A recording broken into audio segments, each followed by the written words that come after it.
we get to everybody's questions. So I am going to get us kicked off. So Nate, if you don't mind, if you'll pull up the presentation, and I'll get us started. Welcome, everyone. I am Jennifer Mayton. I am the Agency Deputy Director here at the Department of Rail and Public Transportation. And today we are having a merit program review where we are going to discuss the proposed changes to our operating and capital assistance formulas. We really want to use this as an opportunity to answer any questions that may still be outstanding. We've had a number of meetings to date with our TISDAC and others, and we'll walk through that schedule here in a minute. But this is really an opportunity to talk to all of you transit agencies directly. Make sure if there are still questions or any confusion around the way the current formula works and the way the proposed changes are going to work, we get those answered. So without further ado, I guess let's go ahead and move forward to the next slide, and I'll talk through what our goals and the agenda are for today. So we do want to highlight, the overall program review, the rationale behind that, why we're choosing to do that now, the way that we are and the timeline that we have laid out. We're going to walk through the merit operating assistance formula. So we're going to talk you through the way the formula exists today. We're going to talk through the proposed changes and why we're recommending those changes. We're going to also talk through some administrative definition changes that we're considering internal to DRPT, and then how those alternative allocation approaches may impact future allocations, other data sources that we may need for future considerations, and other things that we want to do to continue to further this work as we look at it over the next 3-year period. We're going to talk through the capital assistance program changes as well, and then we're going to close with next steps. So next slide.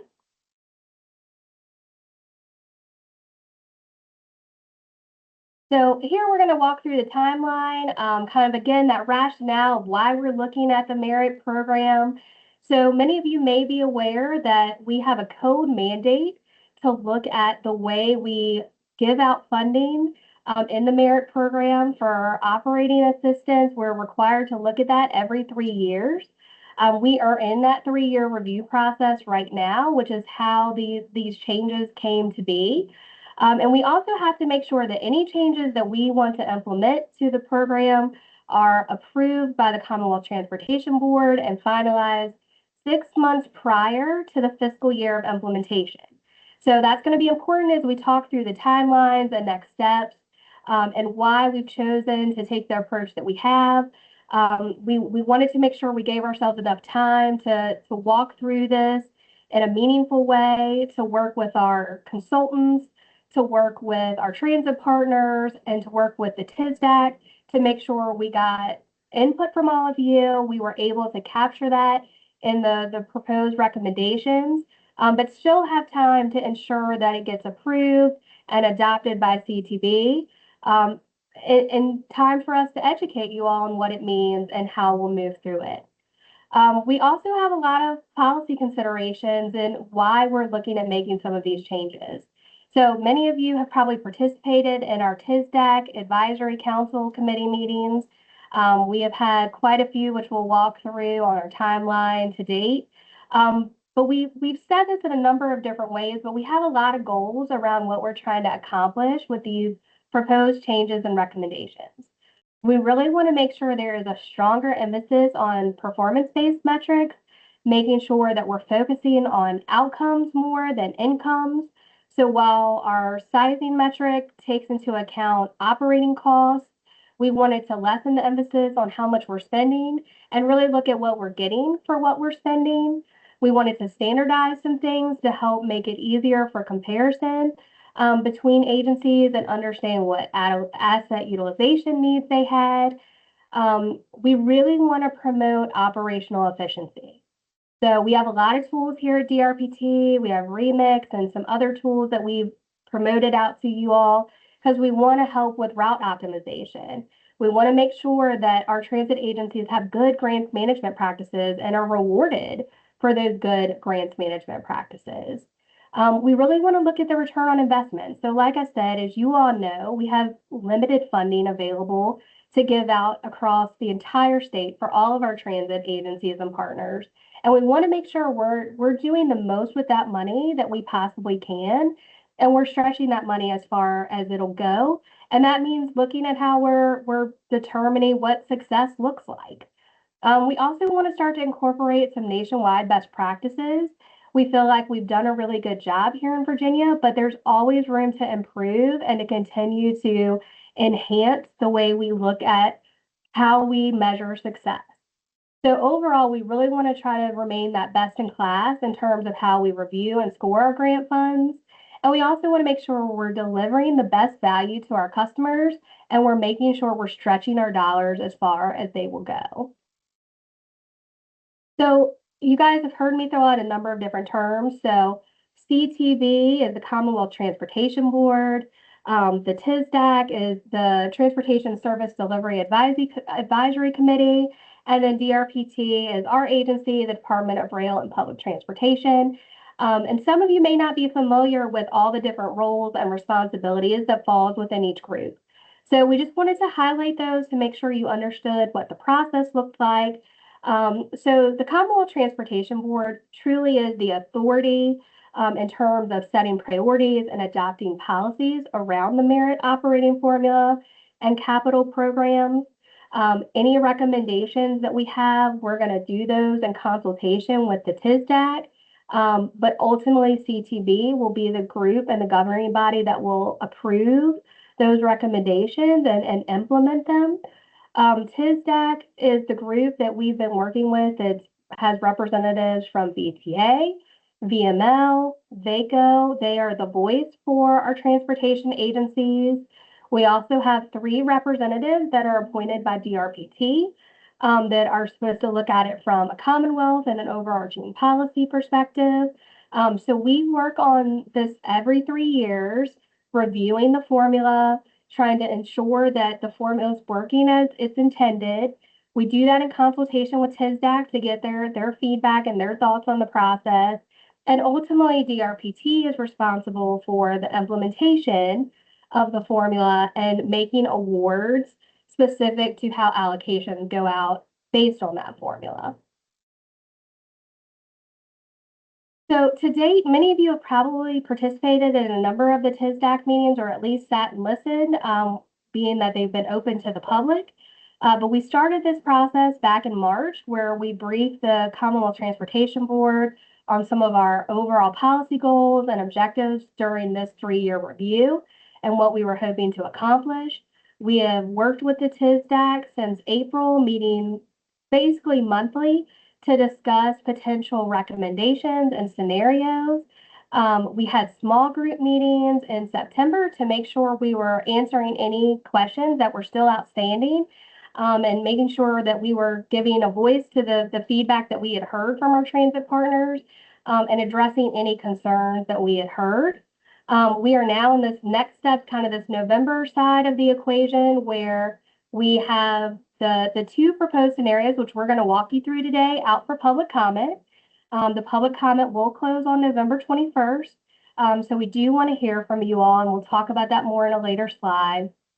But ultimately, we're going to have one final TSDAC meeting in November so that we can see where everybody stands on these recommendations. What do we like? What do we not like? Are there any tweaks that need to be made based on the public comment that we've heard before we take these recommendations to CTB for workshop and action in December and January? So again, we've shared a lot of information. We've had a number of meetings through the TSDAC and that process. And for those of you that haven't had the opportunity to participate or have missed some of those meetings, we have a number of resources available on our website. So you can go to the link listed there or go to our website and go to our resource page and look at the TSDAC page specifically.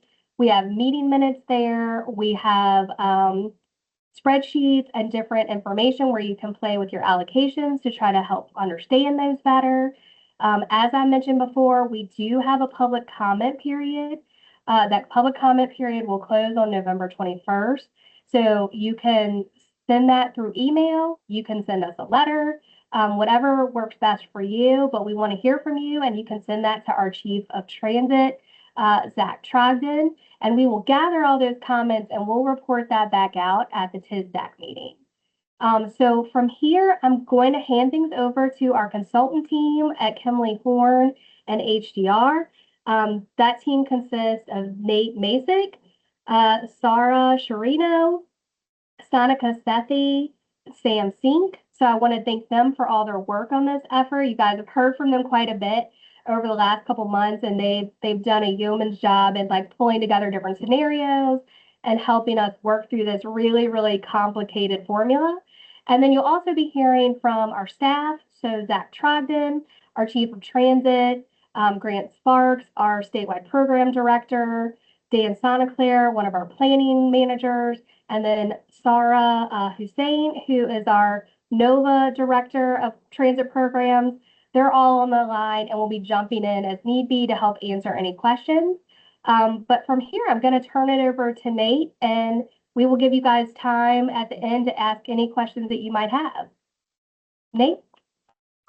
Thank you, Jennifer. So we're going to jump right into the Merit Operating Assistance review here. We're going to start with some slides that basically summarize how the current formula works. So we're going to start with a little bit of review. So we're going to go into each of these steps in more detail, but the basics are that there's to the left of the slide, you'll see in step 1, there's a sizing metric, which is approximately sizing the amount of funding based on various measures of agency size. The current formula includes 50% for operating cost, 30% for ridership, and 10% each for vehicle revenue hours and vehicle revenue miles. Then there's step 2, which makes performance adjustments based on trends in performance by each transit operator relative to overall statewide trends, which we're going to talk about in more detail in a moment. And that's an adjustment to the sizing metric allocations. And then there's a third step, which basically is a redistribution, because merit funding for each agency is capped at 30% of prior year operating costs. So if an agency receives the full 30%, then and can't receive more based on its sizing metric or performance trend adjustments, then the amount above 30% that might otherwise be allocated to that agency is reallocated to other agencies across the state. I want to note, too, that there's a couple terms in here that we'll use as abbreviations. So PAX is an abbreviation for passengers. Vehicle revenue hours is VRH, and vehicle revenue miles is VRM. I also want to note that in portions of the formula, as noted, vehicle revenue hours and vehicle revenue miles include deadhead hours and miles for commuter bus service. So for any route that is greater than 20 miles in length from the, in terms of providing revenue passenger service for a route more than 20 miles from end to end, then those routes are also able to count their deadhead or return hours and miles as part of their vehicle revenue hours and miles for the purposes of the merit formula. So the sizing metric, it's basically a size weight factor that's calculated with a combination of metrics set at specific weights. So as I mentioned, the current sizing formula is 50% based on the agency's operating cost, 30% based on ridership, 10% based on vehicle revenue hours, 10% based on vehicle revenue miles. And this accounts for the relative size of a transit agency in terms of the amount of service provided. Step 2, that performance adjustment. So let's talk a little bit more about how that works. And that's an adjustment to the size weight for 5 different performance metrics, which creates what are called size performance weights in the model. And it's a way of, you can think of this as a way of nudging up or down the amount of funding that an agency will receive based on its performance relative to other agencies across the state.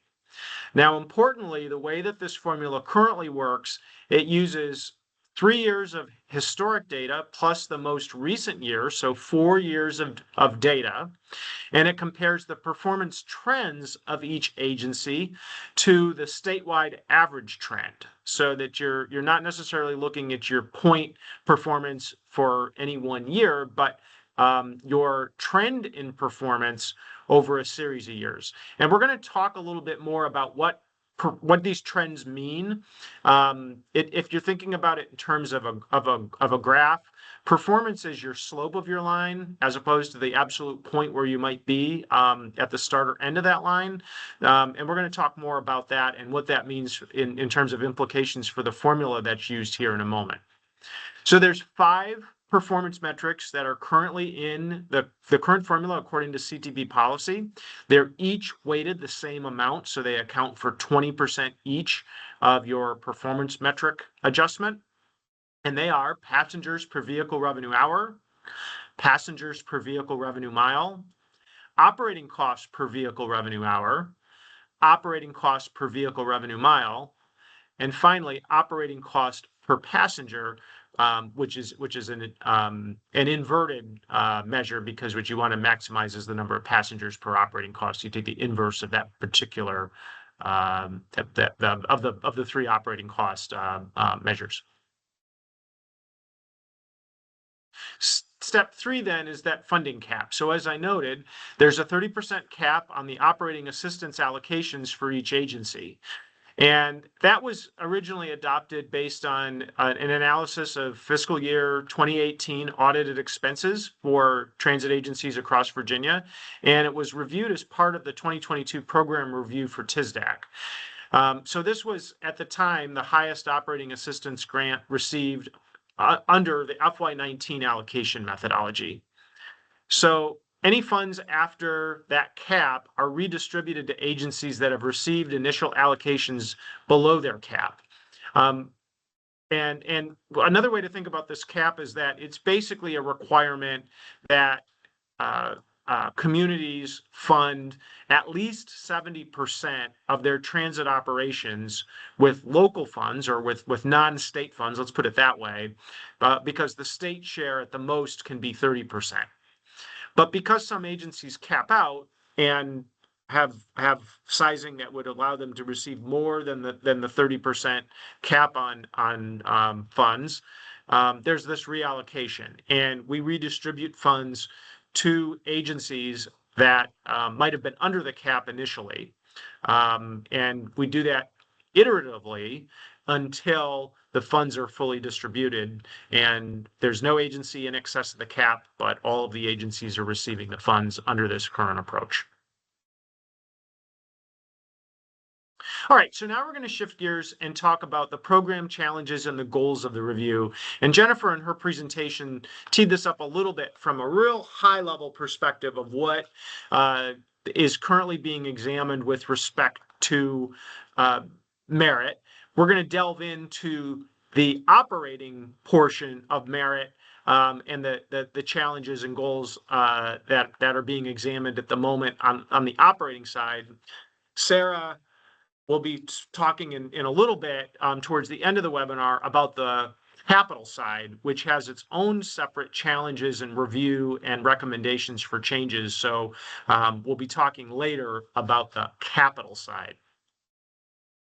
So when we think about the challenges that currently exist with respect to the existing merit operating assistance formula, first of all, one is that it's input focused, that there's a large portion of the funds and the sizing is determined based largely on an input or the cost of operating service rather than output, such as what the service levels are or what the ridership is.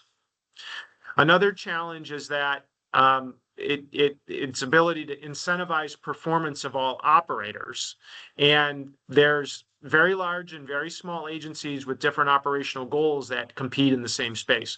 There's also different modes that are being operated by agencies that are subject to the same formula. So while funding for WMATA, the Washington Metropolitan Area Transit Authority, and for the Virginia Railway Express have a different formula for receiving state funds. Every other transit operator in Virginia is receiving its state operating assistance through this program. And that means it's fixed route bus services, it's commuter bus services, it's the light rail in Norfolk, it's paratransit services across the state are all using a similar formula for allocation of operating assistance. There's a complexity to the formula. So because of some of the iterations that occur and because of some of the adjustments that occur, it can make it difficult for grantees and decision makers to understand. And then there's also annual variability. So the data inputs change annually, making it difficult for staff and transit agencies to run predictive models. If you wanted to go out and say, how would your allocation be different if you were to operate different levels of service, that's somewhat difficult to do because of all of the different variables that change annually with the current approach. So I want to talk about how the goals of this review and the potential approaches that are being considered are seeking to address these challenges that have been identified here. So one of the goals is to emphasize on outcome-focused metrics versus input-focused metrics. And the way that the proposed formula does that is by shifting weights away from the operating cost to ridership and service metrics, where ridership and service metrics are more output oriented. How much service are you putting on the street? How many people are riding the service, as opposed to how much money is being poured into operating the service. To incentivize performance of all operators, there's an emphasis on operational efficiency to incentivize resource optimization and addition of a separate performance allocation here. So you'll see where there's a proposal to basically branch the funding as it goes out so that a significant portion of it is based on sizing, but that there's a separate set aside that's set to incentivize operational efficiency. And we'll explain more about how that works in a moment. To address formula complexity, one of the goals of the review is to prioritize simplification and transparency, and the approach for dealing with that is to replace the trend analysis because it creates anomalies in which good performance is not always rewarded. There are examples of agencies that maybe have sought to add service, but in optimizing their service in ways that cut costs, they may also receive less operating assistance under the current formula. And one of the approaches here is or one of the goals is to address that through changes in the formula. Last, to address annual variability, we were looking at ways to ensure year-over-year predictability in the formula allocations in an effort to limit significant year-over-year swings in allocations so that there was greater stability and predictability to how much agencies receive. Because one of the things we've noted in comparing allocations year to year, there is a good degree of variability in what agencies currently receive under the existing merit formula. Where some agencies are seeing 10 and 15 and 20% swings in some cases, even without any changes in the formula, because the inputs to the formula may change on an annual basis, and that causes some variation. So more specifically, just to delve into some of these points a little further, due to its mathematical complexity, the current formula doesn't allow agencies to have a meaningful impact on allocation through performance improvement. So with sizing, you have 4 sizing measures. 50% of that is based on cost, which is an input measure. And then there are 5 performance metrics that adjust allocations up or down based on 3-year trends. So the proposed formula would simplify that by having fewer metrics and allowing agencies to focus on managing those metrics.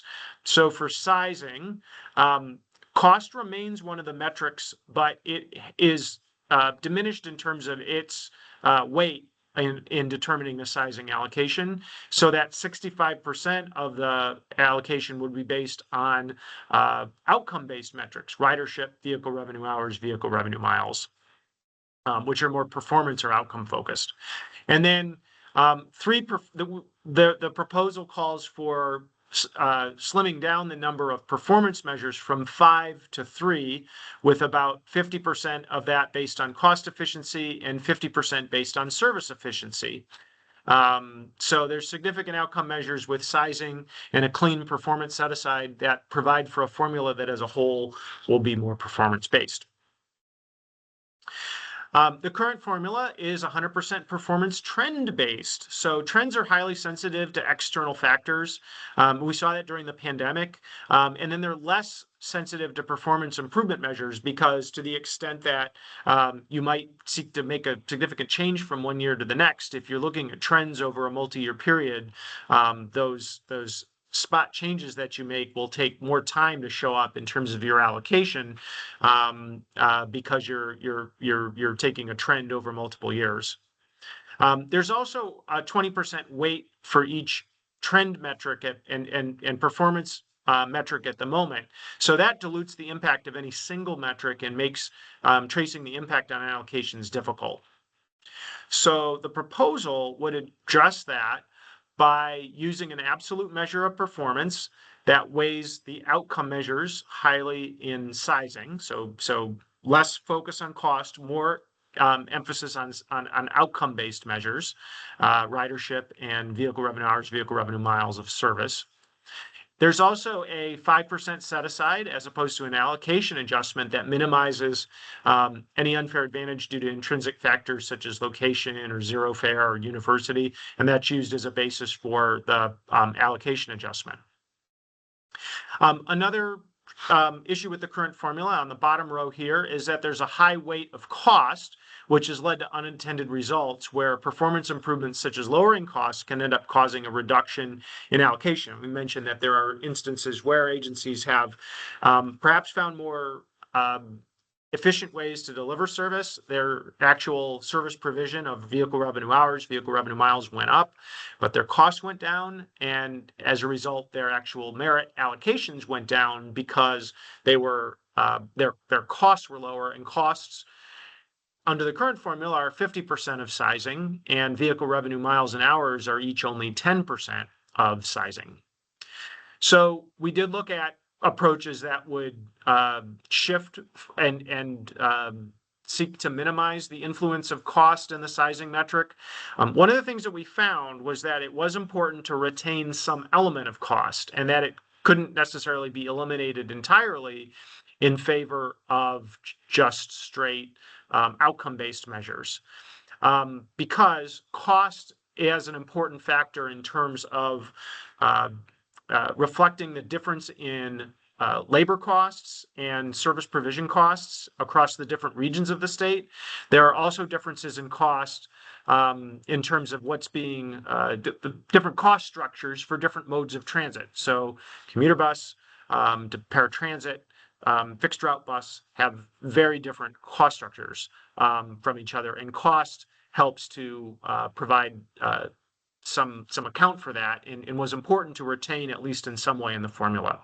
However, the proposed formula reduces the weight of cost to mitigate the unintended results that were being seen by agencies making themselves more efficient and then losing allocations, and instead it focuses on performance and outcomes and emphasizes that. So I want to talk a little bit next about the evaluation process that was used by our consulting team to evaluate the different scenarios that were analyzed for this effort. So first, we started with the data inputs, and only data that was already collected and verified by DRPT was used here. And that was in part because other data like population or vehicle count was not readily available in a verifiable and comparable way across agencies from across the state. So we had to exclude consideration of any new data for collection and reliability issues. So that defined the universe of data that was available from all the transit agencies across the state. It's consistent with what agencies are already reporting to DRPT for their existing merit allocation. So then we developed a series of scenarios, more than 30 separate scenarios that tested changes of one element of the formula or multiple elements of the formula in combination, so that we could isolate what the impact of making discrete changes was, and then how any changes together to address multiple parts of the formula at once would perform. We'll talk more in a second about what those 30 plus scenarios look like. We did some scenario analysis. So we looked at how each scenario aligned with the policy goals that were identified to be addressed in this effort by DRPT. And any scenarios that had negative or unintended impacts were removed from consideration, so we could focus in on those that showed the most promising results.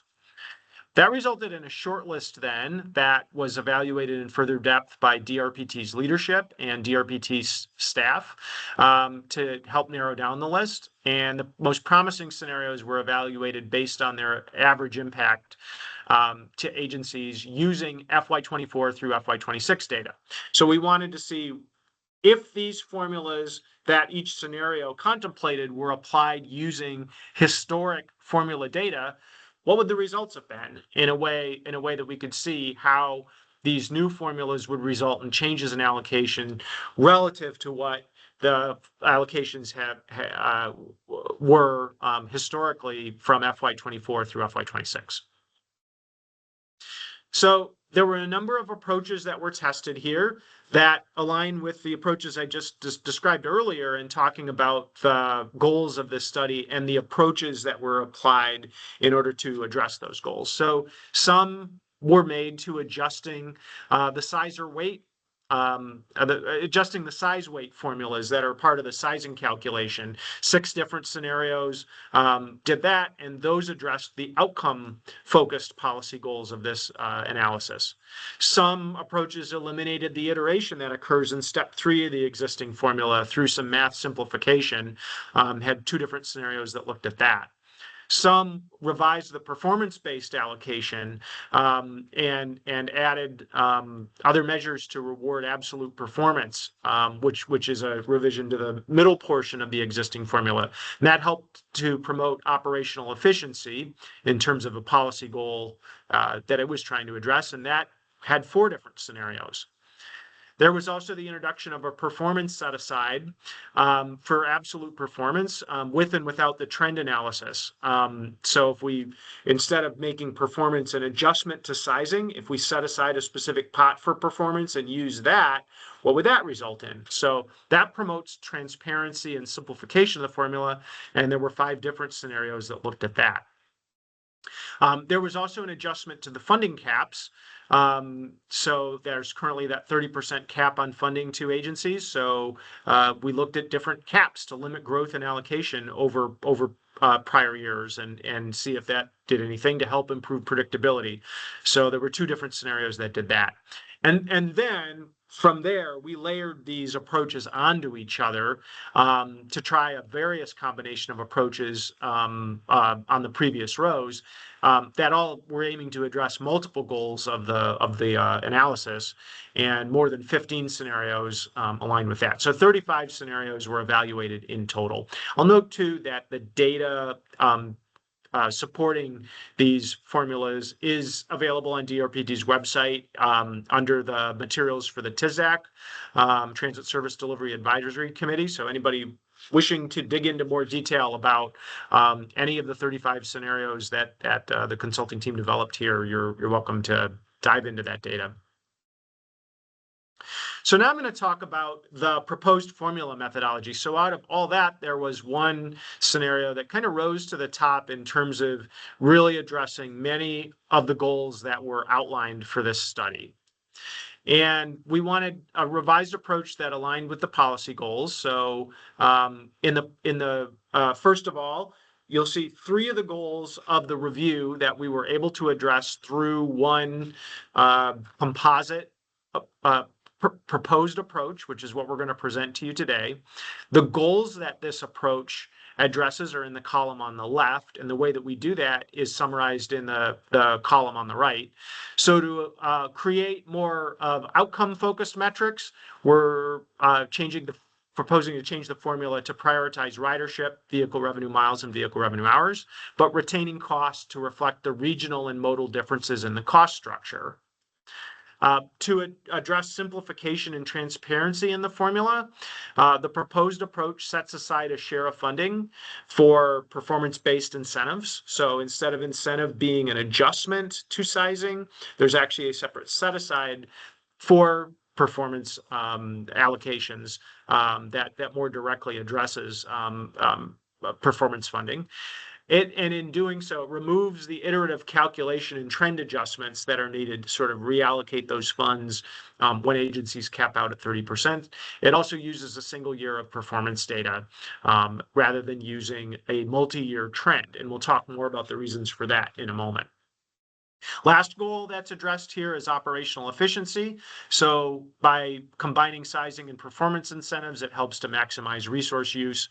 So there were 3 of the identified goals that were achieved. One was the 4th goal that wasn't addressed through all this was predictability. At the end of the day, we found that predictability was something that was difficult to achieve and yet still provide the response that you need to incentivize performance and in sort of building in inertia. That means that your funding is similar from year to year. You don't have that responsiveness to changes in performance, which is a big goal of the overarching goal of the state legislation that established the merit program, and therefore was the 4th goal that we were not able to achieve in combination with the proposed approach. So here's a look at the proposed formula, and we're going to dive into the components of it in more detail in a moment. But it starts with a pool of available operating assistants, and 95% of it goes towards the sizing metric. And you can see the revised weights of the sizing metric. So we'll talk more about what those are in a moment. I do want to note that vehicle revenue hours, vehicle revenue miles continue to include that deadhead mileage and hours for commuter bus services, routes longer than 20 miles in length. So that's a feature of the existing formula that's retained. So we'll talk more in a minute about the change in the sizing metric. And then the second step is a performance set aside, which uses 5% of the funds, plus any remainder after the 30% cap. So those agencies that cap out at 30% for the sizing metric, their funds are then applied to the second step, which allows for allocations based on performance. So let's delve into each portion of the formula in more detail. So the sizing metric, we're adjusting now to have a smaller share for operating cost and a slightly larger share for ridership, vehicle revenue hours, vehicle revenue miles. So operating cost is 35%. Ridership increases from 30 to 35%. Vehicle revenue hours increases from 10 to 15%. And similarly, vehicle revenue miles increases from 10 to 15%. So as with the existing formula, this accounts for the relative agency size in terms of the service that's provided by agencies. This is the approach that will be used to allocate 95% of the operating formula funds available for allocation to agencies. And there would be a 30% cap on the operating assistance allocations. The funds that are remaining after that cap would then go into the performance set aside for step 2. So this is very similar to the existing step 1 of the existing formula. It's a refinement to it as opposed to a wholesale change to it. It's changing the weights of the existing measures as opposed to making other, introducing new measures or fundamentally changing the way this portion of the formula works. Step 2 does the performance set aside. So that 5% that gets set aside for the performance allocation, plus anything that's left over after agencies cap out at 30% based on sizing, gets allocated by this approach.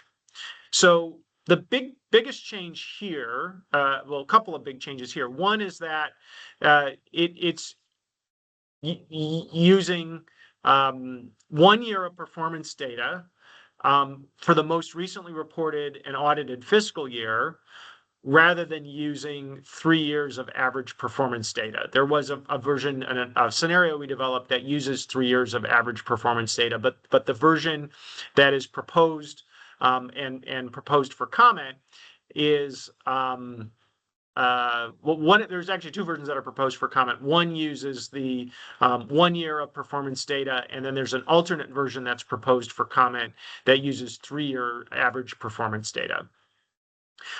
This also compares direct performance metrics of each agency to the statewide average. You're basically comparing yourself in a given year to how agencies across the state are performing, but for that single year, as opposed to looking at a 3-year trend. And in my next slide, I'm going to talk about the difference between a trend and the direct performance measurement that's anticipated under this proposed approach. As I mentioned earlier, there's also a simplification of the number of metrics that are used for the performance portion of the formula. So instead of there being 5, there are 3 that are proposed here. One is passengers per operating cost. Another is passengers per vehicle revenue hour. The third is passengers per vehicle revenue mile. And in each case, a higher number is better because you're emphasizing more passengers per cost of delivering service, more passengers per hour and mile operated. Passengers per cost is 50% of the performance distribution. Passengers per revenue miles are 25%, and per mile is 25% as well. So this would allocate 25% of the revenues set aside for the performance portion, plus any funds available after the 30% cap is applied in step 1 of the formula.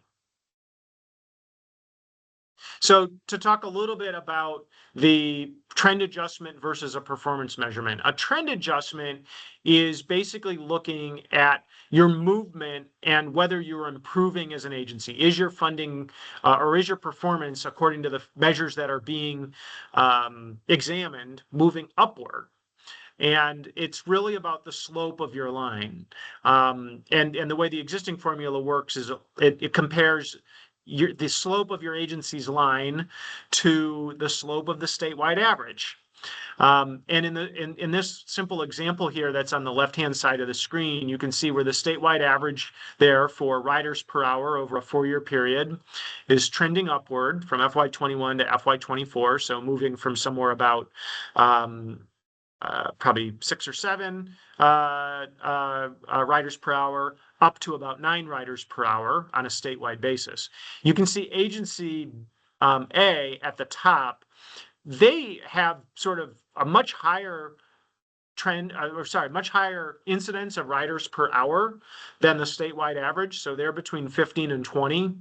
But they actually have a slightly negative trend adjustment because they've slipped downward a little bit from 22 to 24. So their trend is negative compared to the state, even though they're doing much better than the statewide average. Agency B, meanwhile, is below the statewide average and is seeing a positive trend adjustment because it's improving from 22 to 23 to 24. You can see that trend, that slope of that green line is higher than the statewide average line in purple above it. But yet their absolute performance is lower than the statewide average. And this is one of the issues with the existing formula, is that it's based on your trend as opposed to your absolute performance. You can have very strong absolute performance, but if your trend is lagging in any way compared to the statewide average, you might receive less money. So instead, what's proposed for the performance portion of the formula is a direct performance measurement, which is on the right-hand side of the screen here. So it would look more to the individual data points for a single year that quantify how well a transit agency is performing relative to others. So you can see whether you're higher or lower according to a specific measurement relative to the statewide average. So in this case, agency A, because its performance is much higher than the statewide average, would receive a higher share of performance set aside compared to agency B. So step 3 is the funding cap. We've talked a little bit about this already. That would continue to exist on the operating assistance for each agency. And we explained earlier how that number was derived for the existing formula, and that's still the rationale for keeping it at 30% for this formula.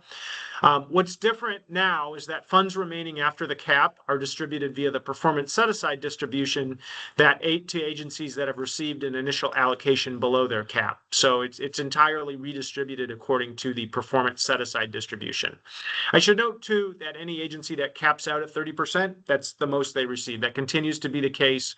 An agency that caps out at 30% for sizing would not be eligible for receiving more under the performance portion of the formula because they would reach that limit of 30% on their funding according to the policy.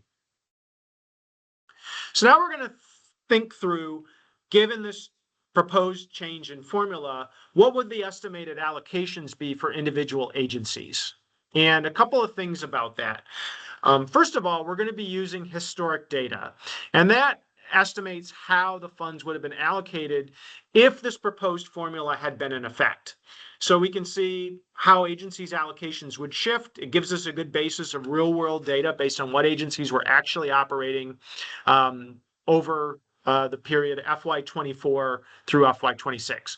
We do that by doing separate allocation estimates for using FY24 data, using FY25 data, using FY26 data. I want to be clear that for what we're presenting here, it's not an average of those 3 years of data. It's separate allocations that are separately conducted for each year.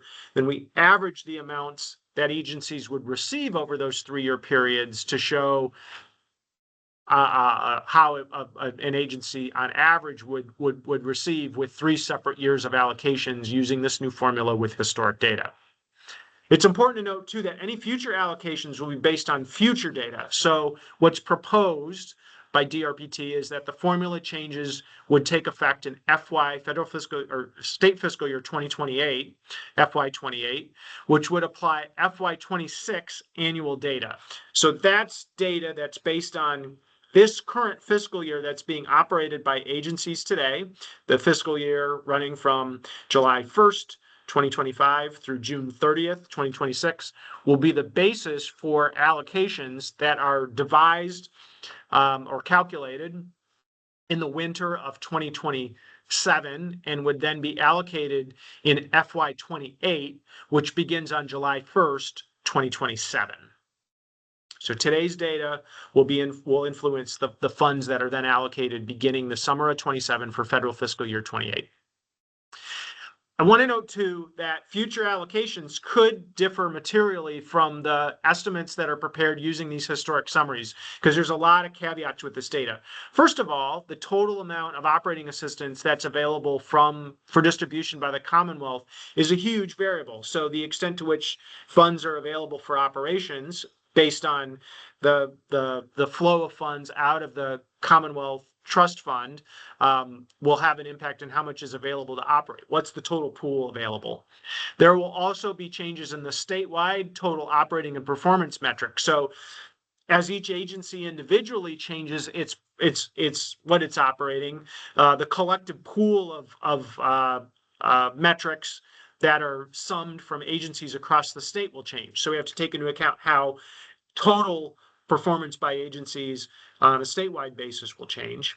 And then each individual agency will see changes in its operating and performance metrics. So at the moment, we know based on preliminary operating data that's been shared by agencies with DRPT in FY25 and the beginning of FY26, some agencies have, let me say that again, beginning at the end, the back half of FY25 and in FY26 year to date, we know that there are trends in improvement in ridership, for example, by some agencies, especially in Northern Virginia and parts of the state that have seen significant growth in ridership with the federal return to office beginning a few months ago. So that's something that will bear out in the numbers. Of course, the flip side of that is that with the federal government shutdown, that's going to have an impact on ridership as well the last few weeks. So there are some countervailing trends with respect to ridership here to be mindful of. But these individual changes in operating and performance metrics by each agency due to annual variations in what they're seeing, what they're operating, and then what they're seeing in terms of ridership will have an impact in what they receive in the future. And then the changes in operating performance relative to other operators will change as well. So the combination of what you're putting into the service and what you're getting out of it in terms of ridership will impact what each agency may receive. So the purpose of preparing these estimates is to look at how allocations line up with public policy goals, not necessarily the individual outcomes, because many variables will impact future allocations and they're going to vary from year to year. But using historic data gives us some sense of how, on a statewide basis, and some examples using real world data, how allocations may pencil out. But the basis on which future allocations will be made will be different. So this table shows proposed estimations under the proposed allocations, or estimated allocations under the proposed formula by district. So the CTB has different districts representing it. So this slide helps to aggregate those results by district. So agencies are slotted into the district that they serve. I will note that there are a few districts that or a few transit agencies that operate across district lines. So those are captured in that multiple construction district line at the bottom. And you can see here how the various districts across the state perform on average over the FY26, 24 through 26 period, given the use of historic data. The first column lists the districts. The second column lists the average allocation over that 3-year period using the current approach. The next column shows what the allocation would be by district using the revised approach. The next column shows what the dollar difference would be by district, and the last column shows what the percentage change would be by district.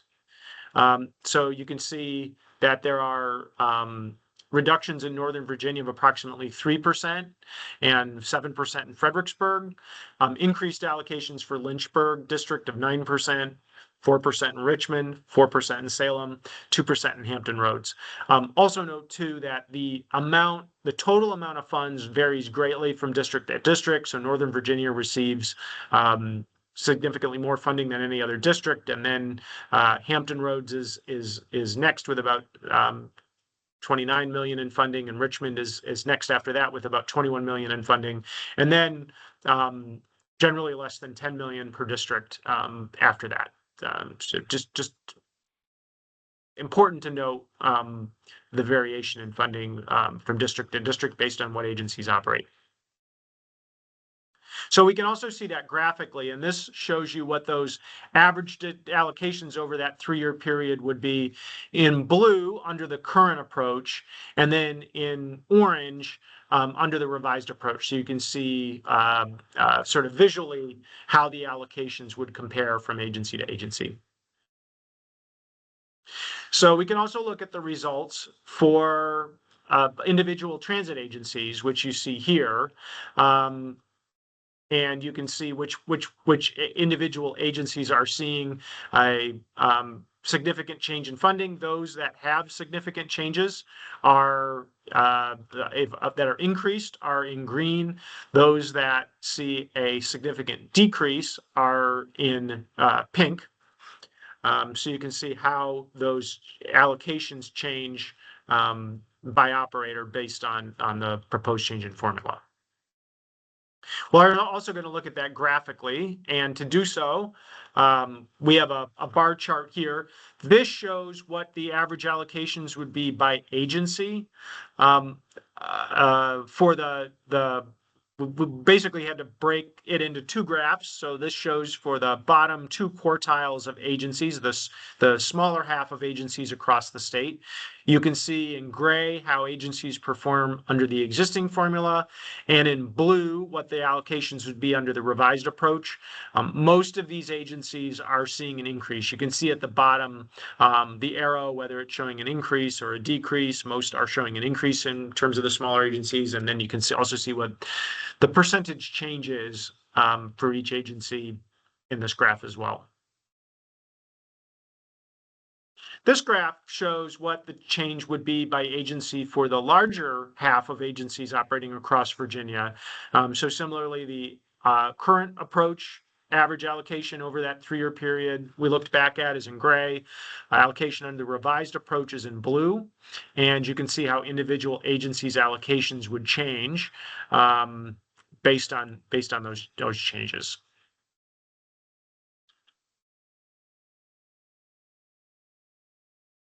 We can also graph that a different way, which is a scatter plot. So what this graph shows is how agencies funding would compare under the current and revised approach in terms of percent and a dollar change. So the x-axis, the horizontal axis here, shows you dollar changes in funding, and you can see which agencies are seeing a dollar change in funding horizontally. And then the vertical axis shows us the percentage change by agency in terms of is an agency in percentage terms seeing an increase if it's above the line, or is it seeing a decrease if it's below the line? So the agencies that are in the upper right quartile are seeing an increase in funding and a percentage increase as well. Those that are in the lower quartile are seeing a decrease in funding and both in dollar and in percentage terms. So for example, in the proposed formula, PRTC would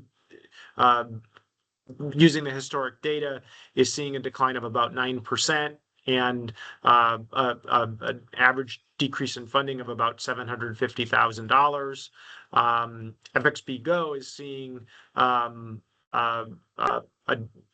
percentage decline of about 7%. Its amount in dollar terms is about $100,000 though, because it's a smaller agency, so it's a significant percent, but a smaller dollar value compared to the change for PRTC.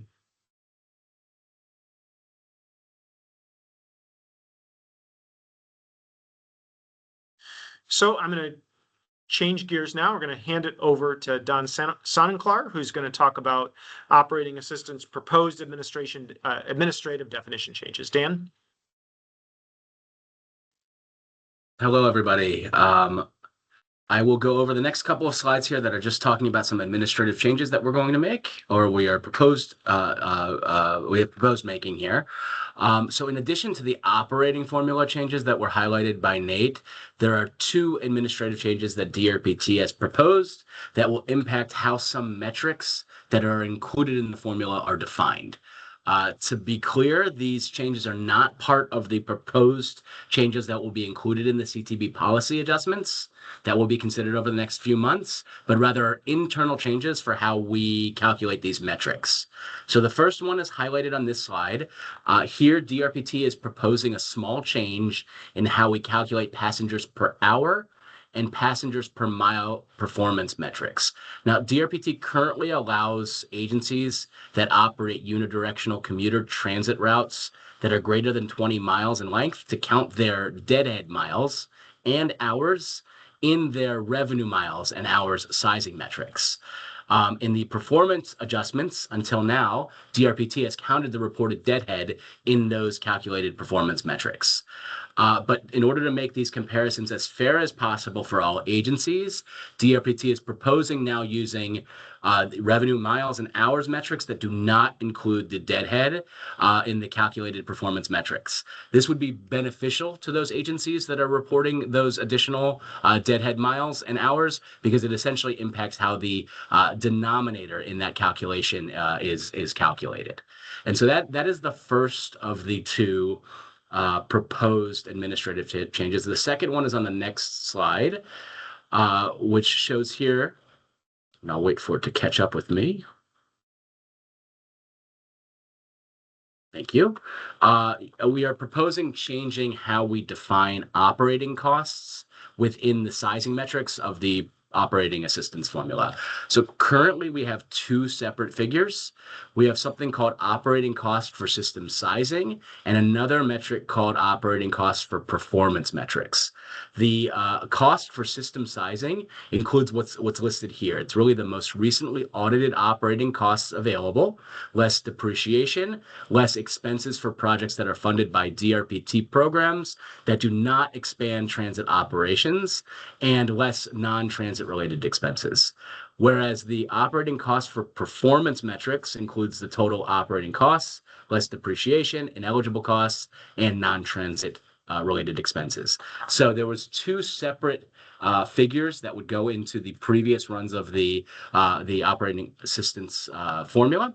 And instead, to simplify the formula and to make sure that all agencies are getting full credit for all revenue sources, DRPT is proposing that we use the operating cost for performance metric for both sizing and performance set-aside distribution steps in the formula. And that would just kind of even the playing field and treat all revenue sources equally in the sizing metric. And that is the extent of those changes. And so I'll hand it back to Nate and his team to continue.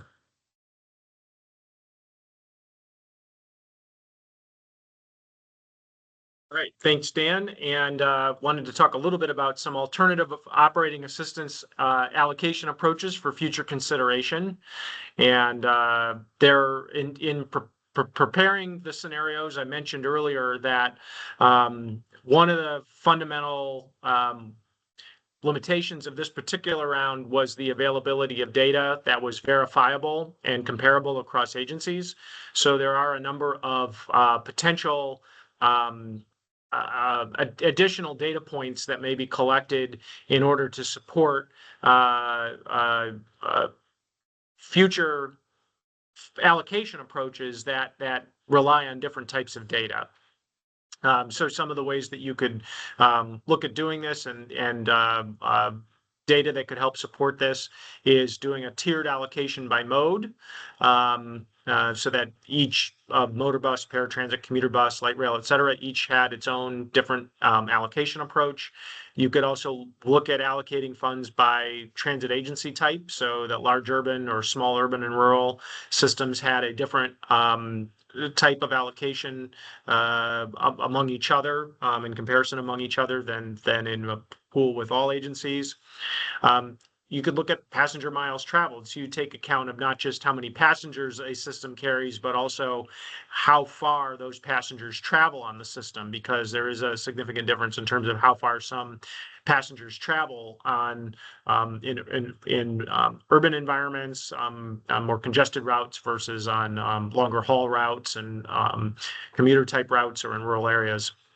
You could take into account locally derived income. This is something we found in a scan of other approaches to performance-based transit formula funding allocation across the country, and Indiana takes into account the extent to which locally derived income is used to fund transit agencies and incentivizes that in part through its state transit operating assistance formula. You can also take into account the cost of living and isolate how cost varies across the regions of Virginia, given how that varies.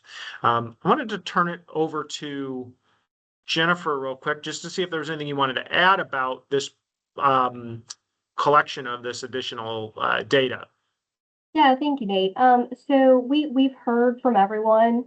We understand the lack of data in some of these areas has been a long-standing problem.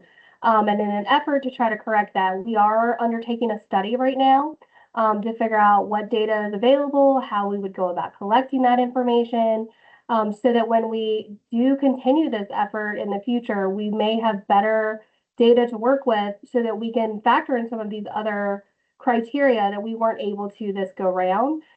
So we just wanted to highlight that that is something that we think is important and something that we are prioritizing as an agency.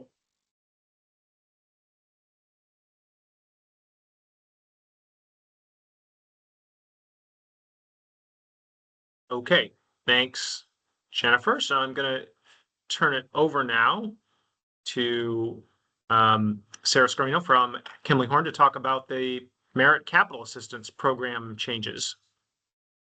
Thanks, Nate. I'm going to spend a little time talking about the Merit Capital program changes. So similar to the operating program review that Nate talked about, a review of the capital program was also done at the same time. And setting a little bit of framework, we're going to talk about how the existing program works today, some of the findings that we had from our review, and then some of the proposed changes based on those findings. So in today's formula, there are 3 categories of projects shown here on the screen. State of good repair, those are projects that are replacing or rehabbing existing assets, and the project cost is less than or equal to $3 million. Minor enhancements are projects that are adding capacity or are there new assets, and that project cost is also less than or equal to $3 million. Included in this bucket of minor enhancement are expansion vehicles for purchase of less than or equal to 5 vehicles or 5% of the fleet, whatever is the greater of those 2 numbers, as well as all projects in engineering and design. And then the third category is your major expansion projects. Those are projects that are adding, expanding, or improving service, and the cost of those is greater than $3 million. This also includes expansion vehicle purchase of more than 5 vehicles or 5% of the fleet. One thing to note here is that the match ratio for state of good repair and minor enhancements is 68% max state match, where major expansions have a lower 50% maximum state match. Next slide, please. For each of those categories, there's a scoring methodology. So state of good repair projects, and this is under the existing scoring methodology, is made up of 3 components. Those total to a maximum of 110 points and are made up of an asset condition score, and that's looking at how old is the asset, what % of the useful life has been used, and mileage for vehicles. You can get up to 60 points in the asset condition score. Service impact score, up to 40 points, 10 points for each of 4 categories, looking at operating efficiency, frequency, travel time, reliability, accessibility and customer experience, and safety and security.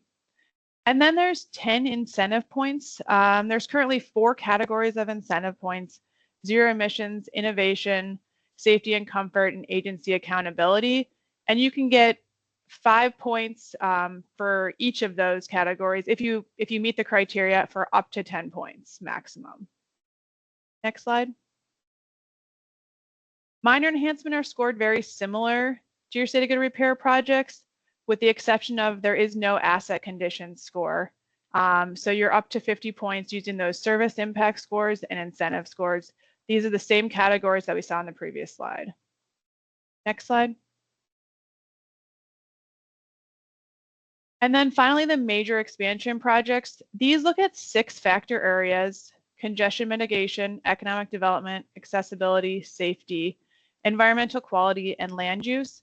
These are in line with the SMART scale factors, and they're scored a little bit differently to SMART scale. DRPT has designated certain objectives and measures that focus more on transit for each of these categories, and the benefits of each of these categories are then compared relative to the cost to the state of that project. So cost is a factor in the scoring of major expansion projects.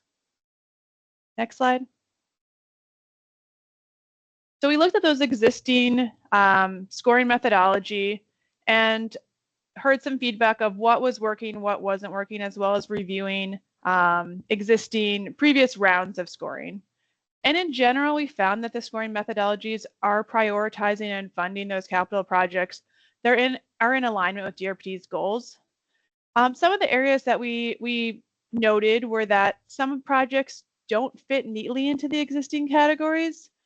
So some things we found here were that you may have state of good repair projects for assets that don't have a clear estimated service life, and those then can't be scored using the state of good repair methodology and need to be scored with min projects. We also found that you have a lot of projects that are greater than $3 million that are replacing or rehabbing an existing asset, but because they're greater than $3 million, they're scored under major. These would be projects like facility renovation or replacement, so larger scale projects, but projects that don't necessarily improve congestion mitigation or land use in those categories that we saw on the previous slide. We also noted that vehicle expansion projects, as you saw in the first slide I presented, they're based on whether you have 5 vehicles or 5% of the fleet. If you're more or less than that number, you could be scored as minor enhancement or major enhancement, and that impacts your match ratio. And so we felt like maybe that was an area to explore a little farther, whether it made sense to have different match ratios for those different sizes of fleet replacement.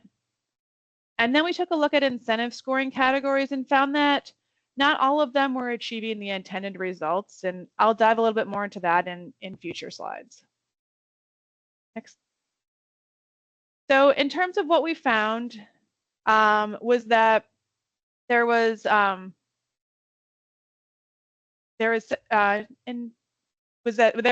several proposed improvements based on those findings.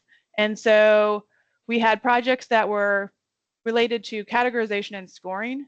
And so our suggested improvements for this is to add some subcategories for state of good repair projects, to break out those projects that have that asset condition score and don't have the asset condition score, rather than mixing those projects without an asset condition score into your minor enhancement. So really just breaking apart those two project types.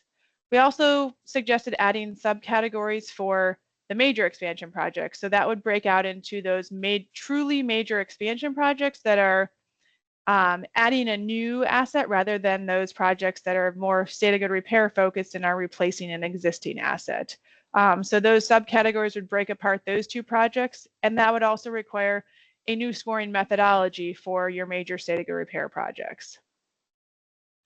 As I mentioned previously, the distinction between the 5 vehicles or 5% of the fleet threshold for vehicle expansion projects, one of the proposed improvements is to move all of those under minor enhancement. So we would no longer have that threshold. Any project that was expanding vehicles would be scored under the minor enhancement with the 68% maximum state match. And then finally, for incentive points, proposed to eliminate the underutilized categories and categories where the incentive points aren't achieving the desired result. And then in categories that were achieving the desired result, adding some additional categories to further incentivize agencies on good grants management. And I'll get into that a little bit later. So for the new subcategories, it would look something like this. We would, within the state of good repair, we'd have 2 buckets, one for state of good repair project with asset condition score and one without. Those with the asset condition score would continue to be scored under the existing state of good repair methodology. Those without would be scored under the minor enhancement methodology, which is how they're scored today. This is really just formalizing an existing DRPT process and moving those projects into the right bucket. Under major, the major expansion would continue to be scored under the existing major expansion methodology.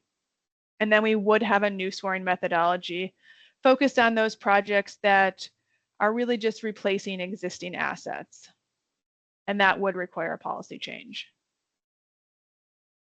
Next slide.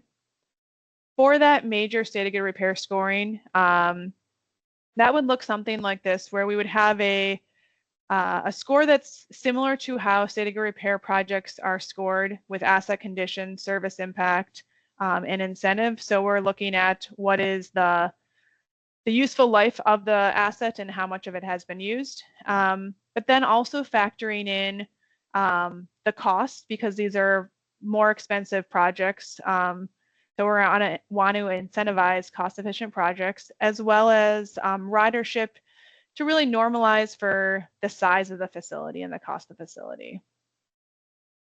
Next slide. So in the incentive scoring, first starting with looking at the existing 4 categories. So in zero emissions technology, what we found, and we're looking at the past 3 years of data, so fiscal year 24, 25, and 26. And the light blue color on the far left side is state of good repair projects. The middle bar, a little bit darker blue, is your minor enhancements, and the purple bar combines state of good repair and minor. And what we found was that really about 5 or less than 5% of projects were getting points for zero emissions technology. So this was an underutilized incentive points. And we also found that federal priorities were changing. Next. Innovation category for incentive points. We did see that this was a more utilized category. But truly innovative projects are projects typically funded under demonstration grants. And what is innovative today may not have been innovative 5 years ago. And so this was a category where lots of projects were getting points. Those priorities were probably already captured in service impact score, and truly innovative projects are funded by demo grants. For safety and comfort, we also found that this one was an underutilized category. And priorities for safety and comfort, as you might recall, were already captured in your service impact scores. Next. And then the final category, agency accountability. So we saw a really strong trend here between FY24 and FY26 of more agencies getting credit for agency accountability.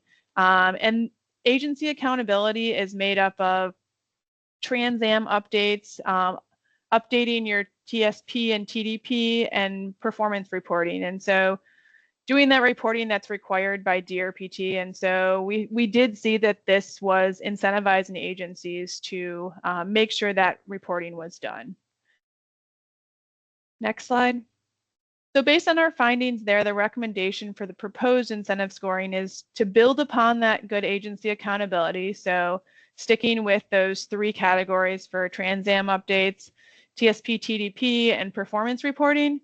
And then adding in 2 new categories for good grants management.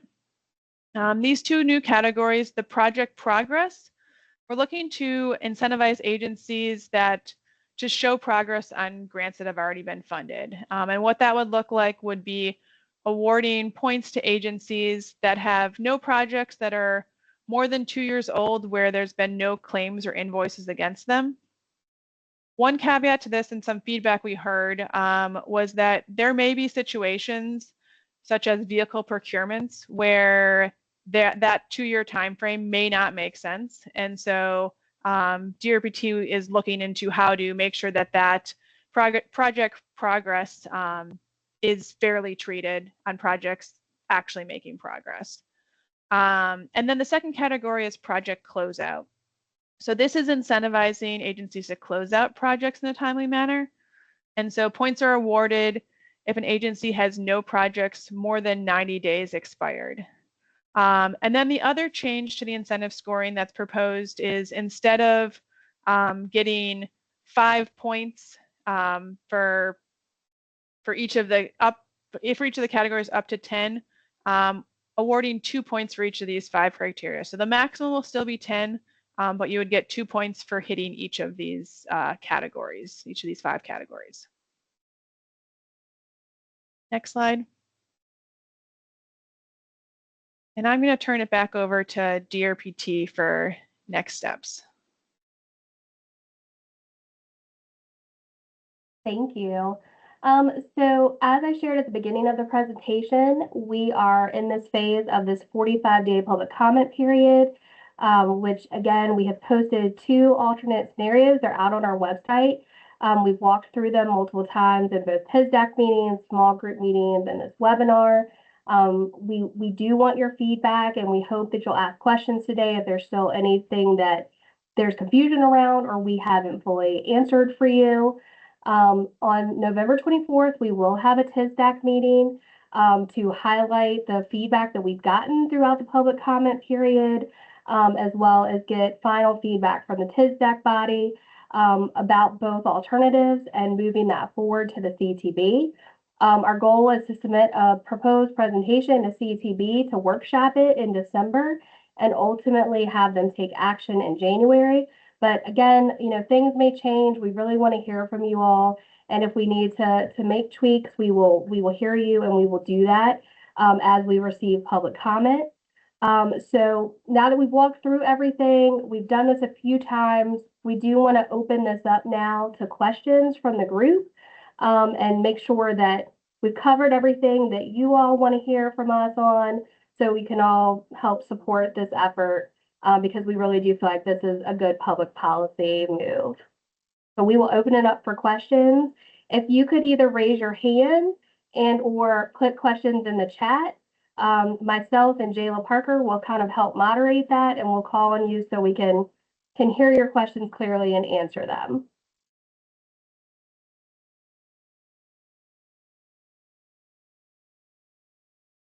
Jennifer, we'd already seen a question in the chat about whether the slide deck will be made available.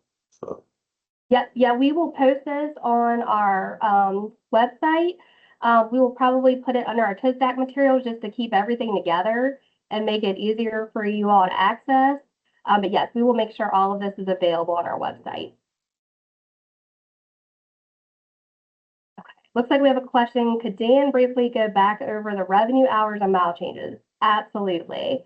So Nate, could you take us back to those slides?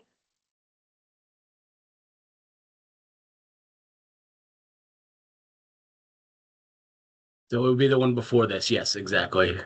So, Melanie, is there anything in particular, or you just want me to highlight the change once again? Well, so I think we had this conversation, I guess when we were talking about making sure that all transit agencies are reporting things the same way, right? And I think maybe we had a question about how we're calculating the revenue miles and revenue hours and whether or not we're including the deadhead. So I just want to make sure that I'm totally understanding this correctly.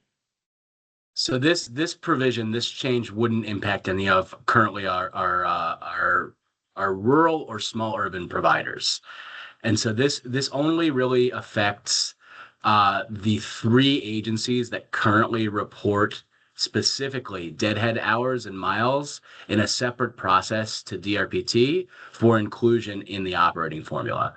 And this comes from the fact that when we passed the original operating formula in 2018, in order to address some of the operational differences in commuter transit or commuter service, we gave these agencies the ability to count their deadhead miles for specific routes that were unidirectional and greater than 20 miles in their sizing metric.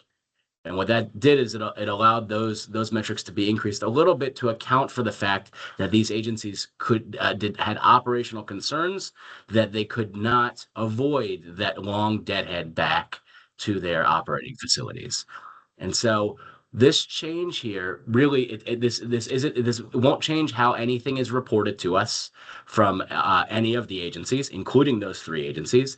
This simply changes how we're calculating the passengers per mile and passengers per hour metrics for those 3 agencies. So previously, those 3 agencies, in the denominator of that calculation, which is the per hour or per mile, we would count that fully loaded VRH, vehicle revenue hours figure, with deadhead, and we are proposing taking that out because that essentially makes those performance metrics slightly less competitive with the rest of the state. And so we want to even the playing field there. But Gotcha. for your Thank agency, you. it does not impact it. Thank you. I was afraid I had missed something there. So thank you. I appreciate it. No worries. This is a very complicated kind of change, but it's very small.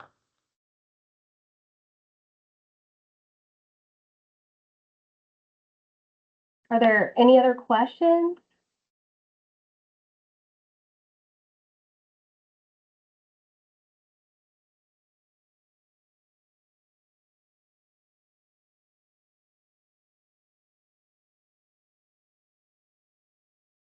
So Bob has a question for PRTC about why are fares included. So Dan or Zach, you want to kind of talk about those changes that we're trying to make internally that would help make sure that all revenue sources are accounted for? I guess we've talked about how fares, Bob, I don't know if you want to explain a little bit more what you're asking about included, and you mean in, not backing out fare revenue that you get? I don't know if you're there, Bob. Sorry about that. I had to Sure. deal with the projector mouse issue. So, yeah, we're still back to the issue of the model of performance and efficiency. If we're looking at the total dollar amounts and the expenditures, we have we recover a very high rate of fares that, quite frankly, lowers our overall direct taxable operating expense. And we use toll payer revenues to cover a tremendous amount of resources, and therefore it doesn't actually impact the taxpayer, as the toll payer and the person riding the bus are opting in as a measure and a model of efficiency. Private sector business does this, public sector business does this, Parks and Recreation takes a look at their bottom line. Transit systems do fare collection or fare increases in order to increase their fare collection to better manage their budgets. Yet after 6 years, and by the way, these comments are 6 years old, 7 years old, technically, I guess, because the process started so early. But here we are, in which we're not accounting for the fact that transit systems such as ours, who have a higher operating cost due to the deadhead issue, but we earn those dollars back through fare recovery and are not receiving the benefit of it yet again. And that continues to be a question as to why that isn't being considered. And it's this stage in the game, quite frankly, it's not just frustrating, it's kind of embarrassing as a transit official when we answer questions about fare recovery at the local level. And then when I get asked, why is that not included at the state level? I continue to just get a shoulder shrug of, I don't understand. And why aren't there alternative presentations showing what the dollars would look like with fare recovery backed out, included in some part of this, but it remains almost as if you're agnostic to whether transit systems earn that revenue, or, in cases like in Alexandria, who prepays it. So they're paying for the benefit of everyone to have access. It's not free. Someone's paying the bill. And so it still is a question I have on a consistent basis of why we are not looking at one of the most important metrics in the entire industry, and we remain silent in these presentations about fare recovery. Yeah, that's, I mean, it's something that we may consider, moving forward. It's just when we consider all the agencies that we deal with and the various ways in which they're funded and how many get things from fares, that's where having everybody together. So can't say it's something we'll never do, but sort of that just hasn't been part of this review, which was a little more targeted. Yeah, with yourself and with your industry partners, that's certainly something we could consider moving forward if it's something we want to factor into operating assistance. I mean, sometimes that just comes into play when we're working with reimbursable expenses, but yeah, we've heard you. It just wasn't something that was part of this review. So if it's something that can maybe help to agencies of all types and sizes moving forward, it's something we could maybe consider, but as part of another review. So thanks, Well, Bob. just to follow up, if I could, Zach, Yeah. we saw the list of all the things for future consideration. Well, if that's future consideration, and it turns out to be something everyone, why are we going through this exercise of presenting to CTB? Because these comments are going to be put in front of CTB by me in person and ask the question, why don't you have data? Why is data not being presented to you as members of the CTB, business leaders, community leaders that don't include fare revenue? If these are things that DRPT wants to do, why would you play the yo-yo game of giveth then taketh away, or taketh away to giveth away? It doesn't make up from a public policy and a leadership standpoint. I don't know how, if I'm a manager who's going to see a windfall in 2 years, how am I going to manage 3 years later when that gets taken away from me? Because the windfall that giveth is a taketh away. Now is the time to actually pause and look at those very things that DRPT has laid out and said, look, even though it's been 7 years, we still don't have the data. Fair. It just didn't occur. Let's spend the time to get those pieces of data and figure out what this should be, because there's no way you can compare our $11 one-way fare to the important service that's being delivered in Bristol or Danville. And you're right, you say to try to treat all agencies equal, you can't. And that's the fundamental flaw that I keep seeing in this, is that the goal to try to normalize ends up chasing bad public policy. And I just know this, that if I were to present these kinds of measures to my board of directors and we said, well, we're not going to talk about fares, I don't know if I'd retain my position. It's one of those fundamental things that it brings in literally $100 million across the state.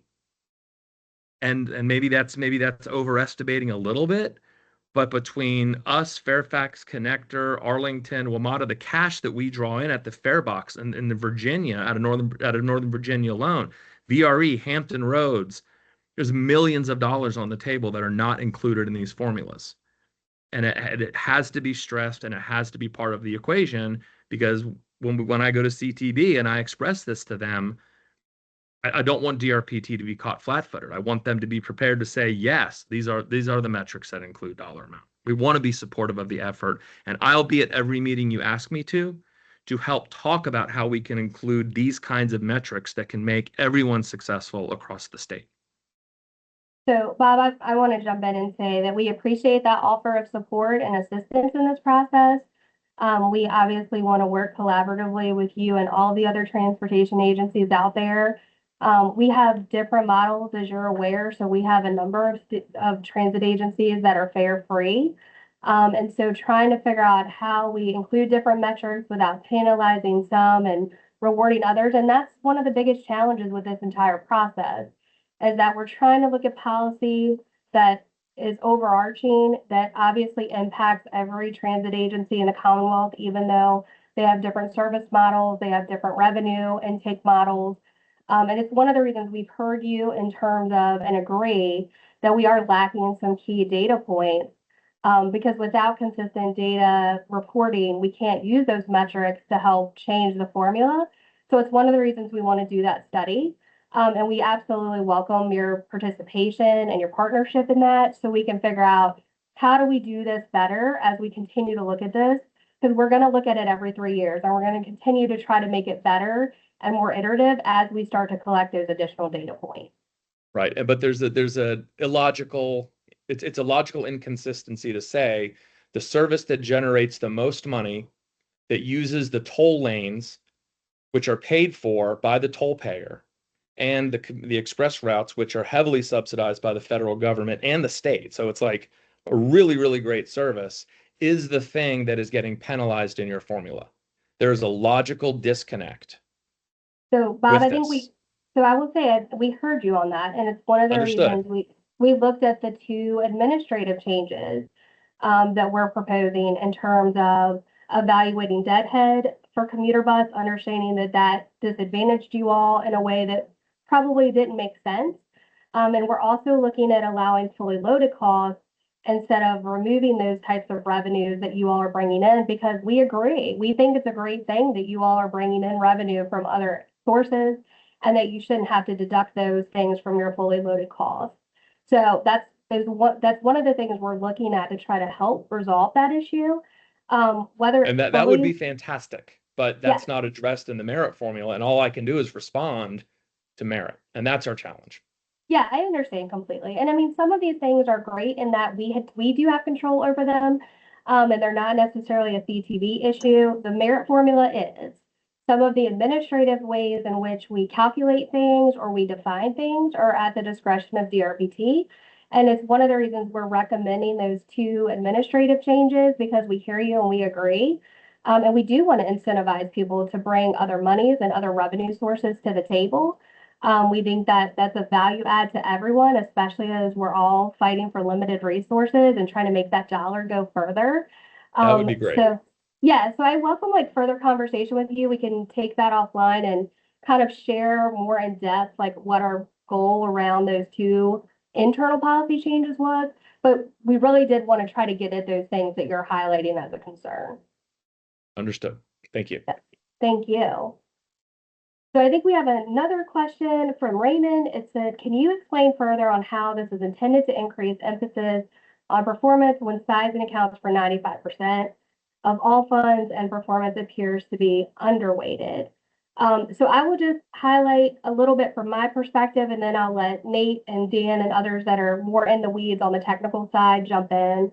But I know people see this 95%, 5% split, and they think, oh, you know, you're actually making the formula less performance centric, less performance based.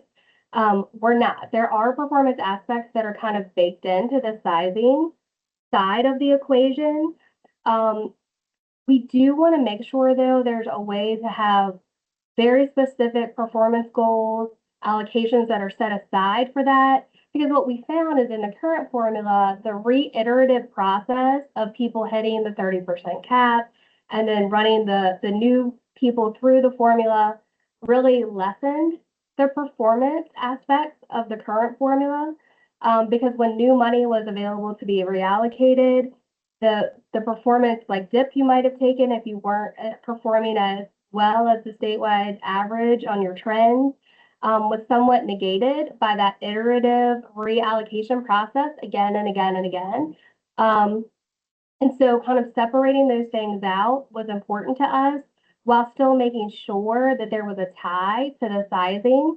So we didn't get so far away from that a really tiny transit agency would get huge boons of income or allocation, even though their size and their operating costs didn't warrant that, even if their performance was off the charts.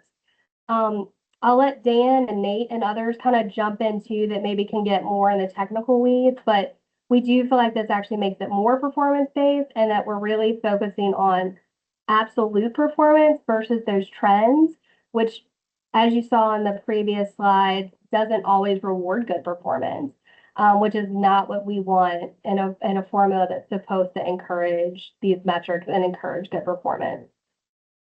So Dan and Nate, I don't know if you have more to add there.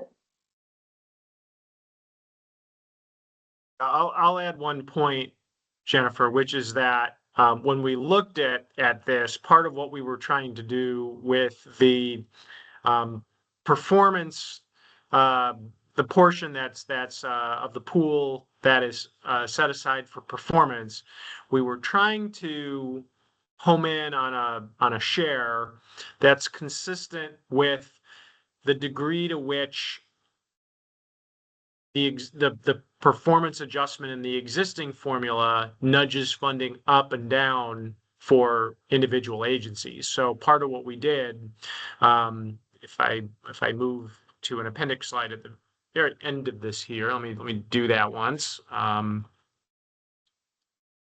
see the best way to do that.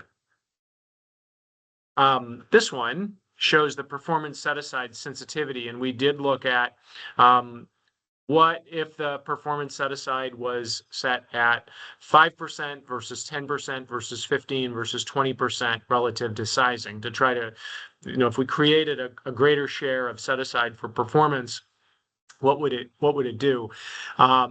And what we found was that with a 5% set aside, about 6 agencies are unchanged. For the most part, those 6 agencies are ones that cap out at 30%. So almost nothing you do is going to change their allocation because they're already at the max of what they're going to get. There were 14 agencies that lost funds and about 18 agencies that gained funds. And it got to be a more significant share of agencies losing funds and more significant dollars shifting if we were to increase the performance set aside beyond that 5%.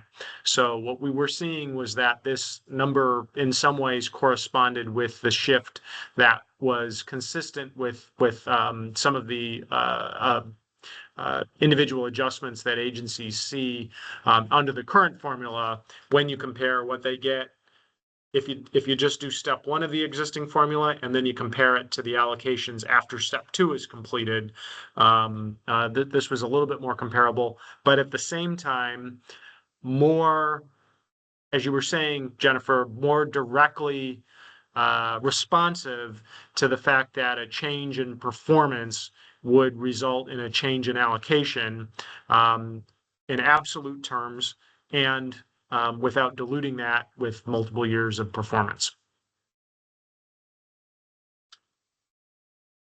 Oh, you got mute, Dan. Sorry about that. I'll add one additional piece of information here to expand on one of the things that Jennifer mentioned. Can you go to the slide that has the illustration between the trends versus the direct metrics?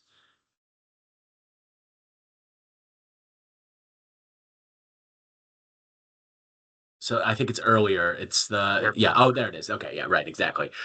One of the reasons why we say it's more performance-based, it's more directly performance-based because of this shift. And this is a key part that I think people should concentrate on, is that the current formula uses a trend adjustments, which looks at 4 years or 3 years, year over year, of the slope of the line of the change in performance metrics, whereas the new approach is looking at direct performance metrics for either 1 year or an average of 3 years. And so in shifting to that new direct performance measurements approach, it makes the formula much more sensitive to changes in direct performance metrics as they compare statewide. And so we had to limit the amount of the formula that came through that adjustments because it has a much more direct impact on the allocation. If we put 100% of the allocation through the kind of performance adjusted sizing metric, it would have a massive it would lead to a massive change in allocations. And so we narrowed it in on 5% because that was, as Nate said, the average change due to the previous trend adjustments, which in our analysis has shown is not really rewarding good versus bad performance. It's rewarding positive trend versus flat or negative trend. And so I just wanted to point this out because I think this is a key piece to understanding why or the underlying dynamics of the formula. Thank you.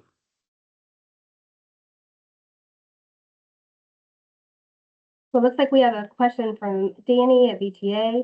Did you run an analysis using the current formula's sizing and performance metrics, but through the new formula's process? Separate 95% sizing and 5% performance plus 1 year data, and if so, what was the result? Could you repeat the assumptions again in that question, Jennifer? Sure. So he wants to know if we ran the analysis using the current formula's sizing and performance metrics, but through the new formula's process. So separating it out between 95 and 5% and using 1 year of data. So basically running everything through like current, like I guess the proposed. What I'm reading from that question, it would be the proposed formula, but using the 5% performance distribution, like calculating that using the trend adjustment. Is that correct, Danny? Hey, Dan. So my question is, did you run an analysis? So on the sizing, the 50% operating, 30% ridership, 10% for vehicle revenue hours, revenue miles, and then on the performance side, the 520s, but run it under the new updated 2 separate formulas, where all the current sizing metrics, but they now account for 95%, and on the performance side, that 5%, instead of having 50 passenger costs in 2025, you would have the 520s. Does that am I being clear on that? Yeah, I understand what you're asking now, and I don't believe that was one of the scenarios that we ran, in part because it would not have addressed all of the as many of the policy objectives as making multiple changes to the formula. Yeah, we were going to decrease that 50% going towards operating costs, sizing metric, just to meet some of our policy goals. So.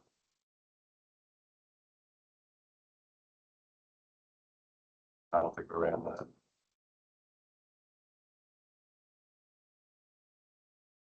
I mean, Danny, if it's helpful, I'm not sure if it would be too much of a lift for an agent team if we were to run it this way, so you all could see what that looks like. I don't have an issue with that. If Sonica and Nate, if you feel like y'all could do that and we could post it out with this information. I think we're able to run that scenario. Okay. Thank you. Yeah, I think it sets kind of a baseline of comparing, you know, where we are today with it and shows the evolution. I think part of, you know, some of the challenges that I've heard is kind of the wholesale kind of reinvention of the formula with everything changing, the process changing, the metrics changing, and showing kind of an evolution from the current formula to, you know, whatever it may turn into at some point in the process. Kind of shows how different things are impacting, how different variables and metrics are impacting the changes that we may see. Thank you. Sure. Yeah, if that's helpful, we will happily do that and post that out.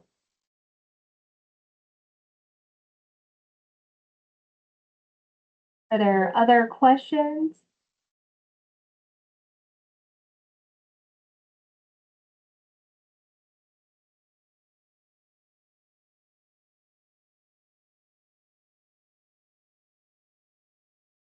Okay, well, hearing none, we will post this presentation out on our website, again, in the TISDAC presentation materials area, so that you can have everything together in one place. We will run that new scenario proposed by VTA, and we will post that out there for everyone to see as well. And if there's questions, once you guys see it, please feel free to reach back out to us. We're happy to walk through it or help explain it in more detail. Again, ultimately, we are down to like the last couple weeks of public comment, so we do want to hear from you all, and you can reach out to Zach Trogdon and our DRPT PR email address, so we can gather all of that information and feedback. But ultimately, our goal really is to try to improve this process, make it a more simplified process, encourage operational efficiencies. We appreciate everybody's engagement throughout the process. We've been at this for a while now, so we started off in March, and we've had a lot of meetings, we've had a lot of feedback, and the feedback has definitely made the process better. I think we've come to some additional conclusions and run different scenarios. Bob, we're happy to, again, touch base with you to make sure we are addressing the concerns that you've raised. We think we are, we at least think we're on the right track. And again, we do want to gather that additional data. So it's why we're doing the study, so that we can have better data points going into the future. But I do want to thank everybody for their participation and their partnership in this effort. I know it's a difficult process because in a formula funding situation, people lose for other people to win. And, you know, there's no way for us to get around that no matter what changes are made to the formula. And unfortunately, it's the way it currently functions today. So we're really just trying to improve upon the process, achieve those policy goals that we've highlighted in our previous meetings. And again, just thank all of you for your time and attention today. And if there's anything you didn't feel comfortable asking in the broader group, or you have questions, feel free to email me at jennifer.mayton@drpt.virginia.gov. And I will throw that in the chat. And we are more than happy to try to get back answers to you as quickly as possible, knowing that the public comment period is ending. But thank you all. And again, appreciate your time today.